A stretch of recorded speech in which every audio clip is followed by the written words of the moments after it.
Alors nous sommes le dimanche 21 janvier 2018, nous sommes de retour à Toulon. J'ai quelqu'un à côté de moi, j'ai lui demandé de se présenter. Bonjour. Oui, bonjour, Jean-Marianne, président de l'Institut du monde minéral. Alors on est là parce que on a été prévenu de votre manifestation. Vous êtes paru bien sûr dans le groupe Fêtes et Foires dans le 83 au niveau de votre affiche. Et j'insiste sur le fait que c'est un membre du groupe qui nous a prévenu de cette manifestation. On a pris contact avec vous. Merci d'abord de nous recevoir et d'avoir accepté notre invitation. Je découvre votre manifestation pour la première fois et je dois dire que moi je suis sous le charme parce que on a une thématique intéressante. Oui, nous on est heureux aussi de vous accueillir. Oui, c'est vrai, nous, on a une thématique très différente. Donc c'est un salon sur les minéraux et fossiles. Dans différentes villes où on a plusieurs salons, donc sur Monaco, Cannes, Martigues, Aix-en-Provence, Paris, Lyon. Et on est heureux de venir sur Toulon et d'accueillir les gens où c'est aujourd'hui énormément de succès auprès des enfants et des familles. On mentionne le fait que ça se déroule sur 2 jours, ça se déroulait le samedi et le dimanche. On vient vous voir le dimanche. Parlez-moi déjà de la journée d'hier. Hier, on est autour des 3000 entrées, au-delà de nos espérances, bien sûr. Énormément de familles, grande majorité, très intéressées avec des professeurs d'école qui sont venus eux-mêmes avec leurs élèves. Ah oui, c'est vrai qu'il y a le côté pédagogique en plus. Et au niveau des manifestations, vous le voyez, ça, ce genre de choses, où on a mieux qu'un livre, puisque là, c'est carrément, c'est présenté, quoi. Ben oui, non, là, en plus, on n'est que 2 en France à faire ce genre de salon. Nous, qu'on est au sud et une autre personne qui est sur le nord. C'est un cercle très fermé, parce que c'est des exposants qui viennent du monde entier, donc du Brésil, du Pakistan, du Maroc. Ils sont très durs à contacter et ils présentent leurs découvertes. Donc des pièces exceptionnelles où on va dire que la moitié vont repartir dans des musées. Bien sûr, avant de vous interviewer, comme on fait d'habitude, on fait le tour de la manifestation, donc l'occasion de prendre, comme vous le savez, contact avec vos exposants. Inutile de vous dire que ça s'est d'une part très bien passé. Et moi, j'ai découvert surtout, alors ce qui m'a frappé, outre le fait que de la nature des produits, c'est le contact qu'on a avec différentes personnes de différentes nationalités. Moi, c'était un vrai bonheur, je vous le dis tout de suite. Oui, en plus, c'est des exposants choisis par leur qualité, leur approche par rapport aux enfants, parce que c'est des stands assez pédagogiques quand même. Les exposants sont très ouverts et aiment partager leurs découvertes.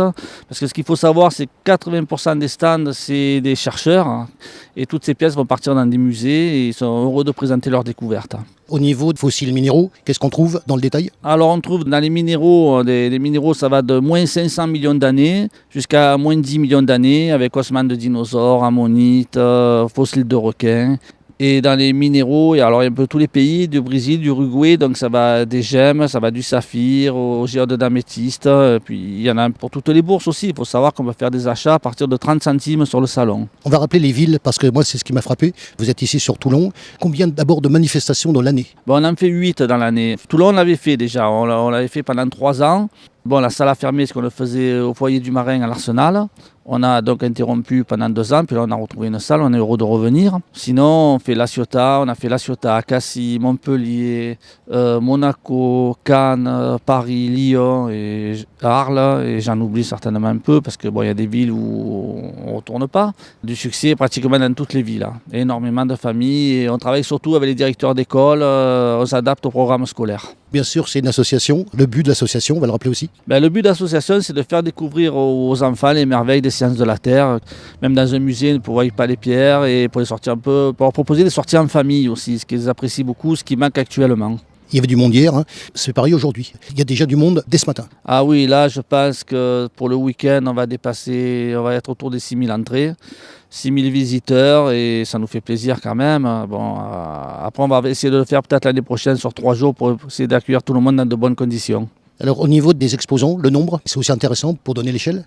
Là on a 35 exposants. Donc il y a les exposants du Brésil, du Niger, de l'Espagne, du Maroc, du Uruguay, d'Allemagne et le dernier d'Espagne, je ne sais pas si je l'ai dit, voilà, donc c'est un peu tous les pays. Tout ce petit monde, d'une part, s'entend bien et a probablement, parce que vous leur donnez aussi une occasion de se rencontrer, parce que c'est ça aussi, vous leur donnez une occasion d'exposer, puis de se rencontrer aussi par la même occasion. Et j'imagine que sur un salon de cette thématique-là, ça doit avoir l'importance pour eux également. Oui, bien sûr, c'est un cercle très fermé, je veux dire, de chercheurs et de découvreurs. 6 mois par an, ils sont aux 4 coins du monde et ça leur permet de se retrouver, d'échanger leurs trouvailles et de discuter un peu sur de nouvelles découvertes. Alors, dans le détail, au niveau des pierres, parce que c'est ça qui est intéressant. Dans les pierres, donc on a des grosses pièces d'améthyste, on a des pierres taillées. On a aussi une démonstration de taille de pierre, de gemmes, pour présenter un peu donc, au public la manière de tailler les gemmes, de tailler les minéraux, parce que c'est vraiment une curiosité à voir. On a aussi tout ce qui est les géodes du Maroc, qui est très rare, qui a été découvert d'une carrière depuis 1 an. On a des gemmes très précieux, on a vraiment de tout, du quartz français, des minéraux français, ce qui est très rare actuellement. Tout cela, ça vient de leur découverte pure, puisque j'ai des exposants et ils étaient à 2000 km il y a 4 jours. Alors justement, vous l'avez dit, on a changé de salle et donc on est ici sur une salle particulière et vous allez nous dire l'endroit. Oui, donc on est au Palais de la Mer et du Commerce qui est géré donc par la Chambre de commerce et c'est vrai qu'on est très heureux de leur accueil et ils nous ont fait confiance et j'espère qu'ils sont très heureux aussi de nous avoir accueillis, de voir autant de monde.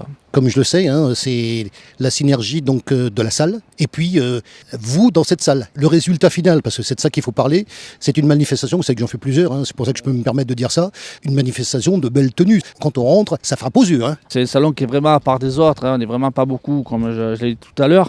Et il faut savoir que là, on va dire 50% des exposants partent mardi à Tucson, aux États-Unis, donc pour exposer dans les plus grands salons du monde. Les heures d'ouverture au cours de ces 2 jours?